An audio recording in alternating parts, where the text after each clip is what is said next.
여러분 반갑습니다. 횃불 공동체 교회 오늘은 52번째 시간이고요. 계속해서 요한복음 1장을 통해서 공부를 해볼 예정입니다. 오늘은 예수님께서 첫 번째 제자를 부르셨던 그 부분에 대해서 같이 공부해 보도록 하겠습니다. 다시 한번 요한복음 이 전체 이 복음서의 목적을 다시 한번 알려드리도록 하겠습니다. 이 모든 일을 증언하고 또 이 사실을 기록한 사람이 바로 이 제자이다. 요한을 얘기하는 거죠. 우리는 그의 증언이 참되다는 것을 알고 있다. 예수께서 하신 일은 이 밖에도 많이 있어서 그것을 낱낱이 기록한다면 이 세상이라도 그 기록한 책들을 다 담아두기가 부족할 것이라고 생각한다. 즉, 여기에는 매우 중요한 내용들만 담겨 있지만 이 중요한 내용들을 토대로 해서 너의 신앙을 잘 지켜나가면 그것을 통해서 요한복음 21장이 아니라 22장, 23장 계속해서 귀한 일들을 할 수 있을 것이다라고 우리에게 요한복음을 쓴 목적에 대해서 가르쳐주고 우리도 그 일에 동참하라고 우리를 초대하고 있습니다. 자, 지난 시간에 우리가 얘기했던 내용 중에 가장 중요한 것은 예수님에 관한 세례 요한의 증언이었습니다. 오늘 그 내용과 사실은 오늘 배울 내용도 연결되기 때문에 다시 한번 말씀드리면 예수님에 관한 세례 요한의 증언은 이렇게 얘기하죠. 세상 죄를 지고 가는 하나님의 어린 양이다라고 그는 예수님을 그렇게 설명하였습니다. 즉 세상 죄를 지고 가는 하나님의 어린 양, 그리고 하나님의 아들이라고 얘기했고 성령 세례자라고 예수를 소개하였습니다. 또한 이러한 세례 요한을 예수님은 가장 위대한 선지자라고 이야기했습니다. 그 이유는 그의 말이 다 참되었기 때문이라고 얘기하는 거죠. 즉 예수님의 즉 상중 신분이라고 하는 바로 하나님의 어린 양, 하나님의 아들, 그 다음에 성령이네요. 네, 자꾸 지난번에 오타를 채웠을 텐데 성령 세례자로서의 예수에 대한 이야기가 우리에게 있습니다. 자, 그러면 오늘은 어떤 내용인지 한번 살펴볼 텐데요. 아까도 말씀드린 것처럼 오늘은 예수님께서 처음 부르셨던 제자들에 관한 이야기를 살펴보고자 합니다. 1장 37절부터 39절 말씀 보니까 두 제자가 그의 말을 듣고 예수를 쫓거늘 예수께서 돌이켜 그 쫓는 것을 보시고 물어 가라사대 굉장히 의미심장한 말씀을 하셨습니다. 무엇을 구하느냐? 너희가 무엇을 찾고 있느냐라는 거죠. 구하라 그리하면 주실 것이요 찾으라 문 두드리라 이 말씀 다 기억하시는 것처럼 예수님께서 그들에게 이야기하십니다. 무엇을 구하느냐? 그랬더니 랍비요. 랍비는 선생이라는 뜻이죠. 어디에 계시니오니까 어디에 계신다는 얘기는 어디에 머물고 계십니까? 라고 물어보는 거죠. 그랬더니 예수님께서 답변하십니다. 와 보라. 이게 답변이죠. 와서 보라라고 말씀하시죠. 저희가 가서 계신 데를 보고 그날 함께 거할 때 때가 제 10시쯤 되었다라고 되어 있습니다. 자, 그럼 이것을 토대로 해서 예수님께서 어떻게 예수님의 첫 번째 제자들을 부르셨는지 이 내용을 한번 살펴보도록 하겠습니다. 첫 번째 제자로 부름받은 사람 바로 안드레였습니다. 안드레 이야기를 잠깐 해볼까요? 자, 두 제자가 그의 말을 쫓고 예수를 그의 말은 누굴까요? 그의 말은 뭐였어요? 바로 세례 요한이었습니다. 세례 요한이 예수님 뭐라 했다고요? 세상 죄를 지고 가는 하나님의 어린 양이다. 그랬더니 세례 요한의 제자였던 두 사람이 예수를 쫓기 시작합니다. 세례 요한의 증언을 듣고 두 사람이 예수를 쫓아오게 되죠. 예수께서 무엇을 구하느냐 물으셨고 그들이 답하기를 랍비여 어디 계시오니까 예수님께서 말씀하시기를 와서 보라 라고 얘기했습니다. 자, 우선 안드레 이야기를 잠깐 해볼까 합니다. 안드레는 어떤 사람이었을까? 40절에 안드레에 대한 간단한 설명이 나옵니다. 안드레는 요한의 말을 듣고 예수를 따라간 두 사람 가운데 한 사람은 바로 시몬 베드로와 형제가 아닌 안드레였다라고 얘기합니다. 자, 두 명 중에 한 사람이 안드레였고요. 안드레는 또한 시몬 베드로의 형제였다라고 되어 있습니다. 자, 안드레는 갈릴리에 있는 갈릴리라고 하는 그 지역에 베세다라고 하는 도시에 살고 있었죠. 그래서 시몬 베드로와 마찬가지로 안드레는 베세다 출신입니다. 그러니까 크게 따지면 우리에 따지면 서울, 경기도 뭐 이런 것처럼, 그러니까 서울이 이제 갈릴리라고 한다면 그 서울 안에서 뭐 화곡동은 베세다 이렇게 얘기할 수 있는 것처럼 그런 이제 지명이 이렇게 나온 거죠. 그래서 베세다의 출신이고요. 시몬 베드로의 형제입니다. 마태복음 4장 18절 보니까 아마 어부였던 것 같고요.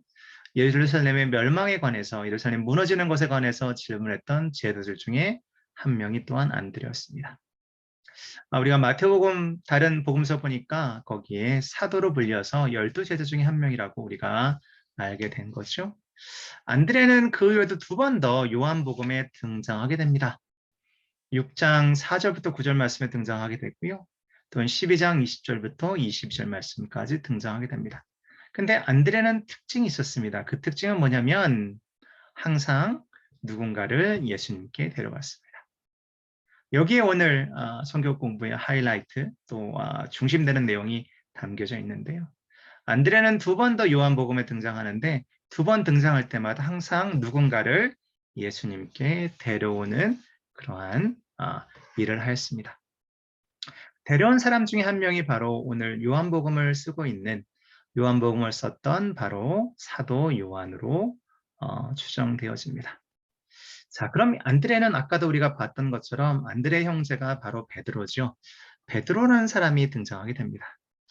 이 사람은 먼저 자기 형 시몬을 만나서 말하였다. 우리가 메시아를 만났소. 메시아는 기름 부음을 받은 자 해서 이제 그리스도라고 표현이 되는 거고요. 그런 다음에 시몬을 예수께로 데리고 왔다. 예수께서 그를 보시고 말씀하셨다. 너는 요한의 아들 시몬이구나. 그러면 안드레도 요한의 아들, 그 다음에 베드로도 요한의 아들. 앞으로 너를 겟바라고 부르겠다. 겟바가 이제 하나의 그 별명 같은 거죠. 겟바는 베드로, 곧 바위, 락이란 뜻입니다. 그러니까 흔들리지 않는 뭐 견고함, 락 이렇게 얘기할 수 있는 거죠. 자, 안드레는 아까 본 것처럼 어떻게 돼 있나요? 네, 누군가를 항상 예수님께 데려옵니다. 참 안드레가 좋아요. 제가 사실 영어 이름이 안드레거든요. 네, 앤드루 돼 있는데요. 네, 아마 여러분들 보시면 네, 제 이름에 그렇게 나오잖아요. 그렇게 정한 이유가 있습니다. 네. 저희 형님이 더 잘 되길 바라는 마음에서 네, 그렇게 정하기도 했고요. 이렇게 형을 네, 잘 이렇게 뭐 이런 표현이 있습니다. 네, 어쨌든 네, 그렇게 하시면 될 것 같고요. 자, 안드레가 그 일을 하게 됐고요. 이제 베드로가 등장하게 됩니다. 자, 안드레 이후에는 이제 베드로와 빌립과 나다나엘이 등장하게 되는데요. 시몬 베드로는 아시는 것처럼 12제자 중 한 명으로 선출이 되죠. 예수님께서 이제 부르셨던 예수님의 예수님 그 제자 중에서도 예수님과 함께 잘 다녔던 그 보통 이제 영어로 이너 서클이라고 하는데요. 가장 애제자들 중에 가장 먼저 이름이 등장하는 것이 바로 베드로입니다. 예수님의 오른팔, 예수님이 오른손잡이였으면 오른팔, 왼손잡이셨으면 왼팔, 네, 되겠죠. 네. 그래서 예수를 하지만 부인하였고요. 예수님께서 대제사장 집에 잡혀가서 고문을 당하실 때, 네, 3번 부인하게 됩니다. 하지만 그 후에 부활하신 예수님을 통해 다시 회심을 경험하고 예수를 죽기까지 따랐고요. 여러분은 아시는 것처럼 자기는 예수님과 똑같이 십자가에 박히는 것이 온전치 않다 생각해서 그는 거꾸로 십자가에 못 박혀 죽게 됩니다. 또한 그의 아내 또한 같이 네, 순교한 것으로 알려져서 매우 귀한 그리고 사실은 여러분이 아시는 것처럼 캐톨릭에서는 사실은 1대 교황이 바로 베드로거든요. 네, 그래서 베드로가 매우 상징적인 인물이 됩니다. 사도행전 앞부분, 그러니까 사도행전을 둘로 나누게 되면 그 앞부분 전체를 이해하기 위해서 가장 중요한 인물이 바로 시몬 베드로가 되겠습니다. 자, 그 다음에 빌립입니다. 빌립은 이름을 이제 빌립을 보게 될 때 아마 헬라 쪽하고 어떤 관련이 있어 보입니다. 아마 우리 따지면 뭐 미국 동포 이런 것처럼 네, 아마 그쪽하고 로마 쪽하고 어느 정도 연관이 있는 것처럼 보여지고요. 베세다 출신으로 되어 있습니다. 또한 갈릴리겠죠. 네. 그리고 12제자 중 한 명으로 선출이 되었고요. 여기 빌립과 또한 아시는 것처럼 그 집사 빌립은 다릅니다. 그리고 오병이어 이적에서 5천 명을 어떻게 먹일 수 있을지 예수님으로부터 질문을 받았던 사람이 또한 빌립이 되겠습니다. 또한 예수님께 주여 우리에게 하늘의 아버지를 보여주십시오라고 요청을 했던 제자 또한 빌립이죠. 그 다음의 인물은 나다니엘입니다. 나다나엘은 12제자에 속한 것처럼 보이지 않습니다만은 초창기 예수를 따랐던 제자였습니다. 가나 출신이고 가나도 마찬가지로 갈릴리 지역에 있는 하나의 도시가 되겠습니다. 어부로 추정이 되고요. 나다나엘은 예수께서 나사렛 출신인 것을 알고 나사렛에서 무슨 선한 것이 나오겠느냐 라고 하면서 회의적이었지만 나중에 예수님을 통해서 확신을 갖게 되고요. 진정한 이스라엘이라는 칭을 받았습니다. 여기서 진정한 이스라엘이라는 것은 어떤 의미일까? 여러분이 생각하실 때 그 내용은 뭐냐면요. 그래서 진정한 이스라엘이라는 뜻은 거짓이 없는 존재인 것을 얘기하는 거예요. 아무런 거짓이 없음을 이야기합니다. 그리고 그는 하나님의 아들 이스라엘의 왕으로 예수님을 증언하게 됩니다. 그 내용이 바로 오늘 본문에 나와 있는 내용이죠. 자, 첫 번째 제자들을 우리가 살펴보았는데요. 예수께서 그에게 말씀하셨습니다. 내가 무화과 나무 아래에 있을 때, 즉 나다나엘의 예수님을 향한 증언을 듣고 이렇게 말씀하신 거죠. 나다나엘아, 내가 무화과 나무 아래에 있을 때 내가 너를 보았다고 해서 믿느냐? 이것보다 더 큰 일을 내게야 볼 것이다. 예수께서 그에게 또 말씀하셨습니다. 내가 진정으로 진정으로 너희에게 말한다. 너희는 하늘이 열리고 하늘에 하나님의 천사들이 인자 위에 오르락 내려가는 것을 보게 될 것이다. 이거 어디서 기억나는 것 같아요, 그죠? 이게 뭐를 기억나게 할까요? 네, 이것은 야곱의 사닥다리를 연상케 합니다. 자, 여기서 우리가 이야기하는 내용은 뭐냐면 예수님의 메시아심을 드러내는 장면이 이제 요한복음 1장에 등장하게 됩니다. 자, 우리 요한복음 우리가 전에 얘기했던 게 뭐였죠? 요한복음 1장부터 중간까지 12장까지는 뭐였어요? 모든 이적과 기적이라고 말씀드렸고요. 이제 13장 이후부터는 다 뭐예요? 영광의 장이라고 말씀드렸잖아요. 그래서 다분히 이제 앞부분은 예수님의 어떤 그런 하나님의 아들로서의 모습, 즉 메시아로서의 모습이 계속해서 등장하게 됩니다. 하늘이 열리고 천사들이 오락내리락 하는 것은 야곱의 사다리를 연상케 하고요. 즉 그것은 하나님께서 즉 예수 그리스도께서 그 모든 일을 하실 수 있음을 우리에게 이야기해 주면서 예수께서 참된 하나님이라는 것을 우리에게 증명해 주고 있습니다. 또한 이것은 예수님이 오직 천국으로 인도하는 유일한 길이라는 것을 우리에게 강조해 주고 있죠. 예수 외에는 그 어떠한 것도 우리로 하여금 영원한 생명을 얻을 수 있는 길을 제공받지 못합니다. 즉 예수 안에 참된 생명이 있고 예수 안에 참된 길이 있고 예수 안에 참된 진리가 있다. 그래서 예수님께서 나는 곧 길이요 진리요 생명이라고 말씀하셨습니다. 자, 오늘 말씀에 의해 어떤 게 있을까요? 와서 보아라. 어떤 의미일까요, 여러분? 누군가에서 와서 보아라 얘기했던 게 어떤 거라 여러분은 이해가 되시나요? 자, 오늘 한번 다시 우리의 인물들을 한번 재조명해 보자고요. 우선 세례 요한은 무엇을 처음 보았죠? 세례 요한이 보았던 것은 보라, 세상 죄를 지고 가는 하나님의 어린 양이다. 라고 하면서 예수 그리스도가 누구인지를 그는 알고 사람들에게 전했습니다. 두 번째, 안드레는 와서 보았는데 뭘 보았어요? 예수께서 참된 하나님인 것을 알았죠.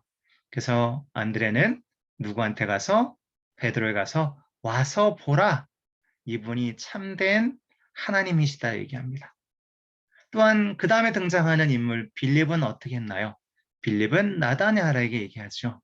나다나엘이 예수 그리스도에 대해서 나사렛 출신인 걸 통해서 그가 회의적일 때 빌립이 얘기합니다. 와서 보라. 그가 참된 하나님이시다라고 주장하는 거죠. 여러분에게 와서 보아라고 하신 그 말씀은 오는 것은 초대이고요. 초대는 무엇을 위해서? 경험을 위한 거죠. 하나님을 경험하라 얘기하는 겁니다. 보기 위해서 오는 겁니다. 네. 왔기 때문에 보는 것이 아니고요. 보기 위해서 오는 거라 생각하시면 되겠습니다. 자, 여러분과 저는 어떠한 일을 하고 있나요? 낯선 자들에게 하나님을 어떻게 전할 수 있을까요? 하나님은 낮은 자 하나님이라는 것은 겸손한 자, 또한 낮은 자로 임하신 하나님을 우리에게 얘기해 주고 있습니다. 또한 부름받은 제자들은 우리가 안드레와 빌립을 통해서 보는 것처럼 또한 나다니엘은 나중에 이스라엘 왕이라고 하나님의 아들이시며 이스라엘 왕이라고 얘기했던 것처럼 그들은 항상 고백적이었습니다. 단순히 고백이 자기 자신에서 멈추는 것이 아니라 다른 사람에게 이 말씀을 전하는 자들이었다는 얘기죠. 와서 보라는 얘기는 그들의 손을 잡고 주님으로 이끄는 것이 필요합니다. 세 번째가 여러분과 제가 늘 지켜야 될 거죠. 과연 우리는 제자인가? 제자는 총 세 가지 뜻을 가지고 있습니다. 배우는 자고요. 두 번째는 흉내내는 자입니다. 그 다음에 세 번째는 따르는 자거든요. 우리는 예수 그리스도를 지금 배우고 있는지, 예수 그리스도에 대해서 우리는 정말 그분을 따르고 있는지, 또 우리 예수 그리스도를 흉내내고 있는지 잘 살피시면서 이제 여러분들도 올 한 해 와서 보아라 라고 이야기하면서 안드레처럼 또 빌리처럼 많은 제자들처럼 예수님께 여러분의 사랑하는 이들을 데려올 수 있는 그러한 놀라운 축복이 여러분들의 있으시기를 주님의 이름으로 축원을 드립니다. 오늘 하이라이트 말씀이 이거 같습니다.